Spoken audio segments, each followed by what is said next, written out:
આજે રાજ્યમાં ધોરણ 10નું પરિણામ જાહેર કરવામાં આવ્યું છે, જેમાં આ વખતે દીકરીઓએ બાજી મારી છે। જો વાત કરવામાં આવે તો પરિણામ વિશે ગુજરાતમાં માધ્યમિક અને ઉચ્ચતર માધ્યમિક શિક્ષણ બોર્ડ દ્વારા ગત માર્ચ માસમાં આ પરીક્ષા યોજવામાં આવી હતી, જેમાં 2024નું 82.56% રિઝલ્ટ આવ્યું છે, જ્યારે ગત વર્ષ 2023 કરતાં આ વખતે 17.94% પરિણામ વધ્યું છે। 2024માં વર્ષનું છેલ્લા 30 વર્ષનું રેકોર્ડ બ્રેક રિઝલ્ટ આવી ચૂક્યું છે અને આ વર્ષે છોકરાઓ કરતાં છોકરીઓએ વધુ બાજી મારી છે। સૌથી વધુ ગાંધીનગર જિલ્લાનું 87.22% પરિણામ આવ્યું છે અને ગત વર્ષ કરતાં A1 ગ્રેડના વિદ્યાર્થીઓની સંખ્યામાં પણ 4 ગણો વધારો થયો છે। ગત વર્ષે A1 ગ્રેડ મેળવનારા વિદ્યાર્થીઓની સંખ્યા 6111 હતી, જ્યારે આ વર્ષે A1 ગ્રેડ મેળવનારા વિદ્યાર્થીઓની સંખ્યા 23,247ને પાર પહોંચી ચૂકી છે। સારામાં સારું પરિણામ મેળવ્યું છે એ વિદ્યાર્થીનીઓ જોડે જઈશું અને વાત કરીશું। આપણી સાથે અત્યારે હાલ હાજર છે જેના 95% આવ્યા છે એ વિદ્યાર્થીની, એની જોડે વાત કરીશું। બેટા, નામ આપનું? મનશ્રી ચાલ્લાવાલા। મનશ્રી, આટલું સરસ પરિણામ આવ્યું છે, પહેલા તો કેટલી ખુશી, કેટલો ઉત્સાહ અને કેટલો સંઘર્ષ હતો? ખૂબ જ ઉત્સાહ થઈ રહ્યું છે।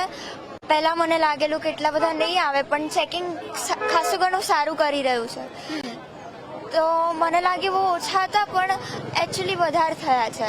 હજી વધારે થઈ શકતા હતા, પણ એટલે ધાર્યા કરતાં વધારે પરિણામ આવ્યું છે? હા, ધાર્યા કરતાં વધારે આવ્યું છે।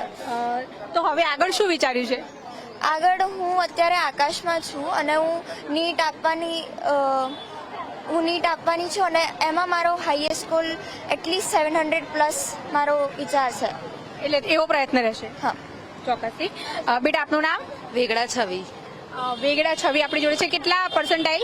મારા 93.63% છે। 93.63 છે। તો બેટા, પહેલા તો કેટલા કલાકોનું વાંચન હતું? ધોરણ 10 એટલે એવું કહેવાય કે સૌથી ટફ, પરંતુ કારકિર્દીનું પહેલું પગથિયું? વધારે ભણવું ઇમ્પોર્ટન્ટ નથી, પણ જેટલું પણ ભણો, મેઇન ભણો અને કોન્સેપ્ચ્યુઅલ ભણવું એ વધારે ઇમ્પોર્ટન્ટ છે। વન્સ ફાઇનલી આજે પરિણામ આવી ગયું, 1 વર્ષથી મહેનત કરી હતી અને વહેલું પરિણામ આવ્યું છે આ વખતે, તો પહેલા કેટલી ખુશી? બહુ જ ખુશી છે પહેલું પરિણામ આવ્યું એનો। આપનું પરિણામ શું છે આવ્યું છે? મારે પર્સન્ટેજ 94 છે અને પર્સન્ટાઇલ 98.83 છે। તો હવે આગળ કયા ફિલ્ડમાં જવાનું વિચાર્યું છે? કોમર્સમાં જવાનું વિચાર્યું છે। કોમર્સમાં? કોમર્સ પણ એક ખૂબ જ અઘરું કહી શકાય, તો શું લાગે છે એના વિશે? એના વિશે એવું છે કે અઘરું છે, જે હવે કરીશું આગળ જઈને બધી તૈયારીઓ કરીશું એ પ્રમાણે બધું।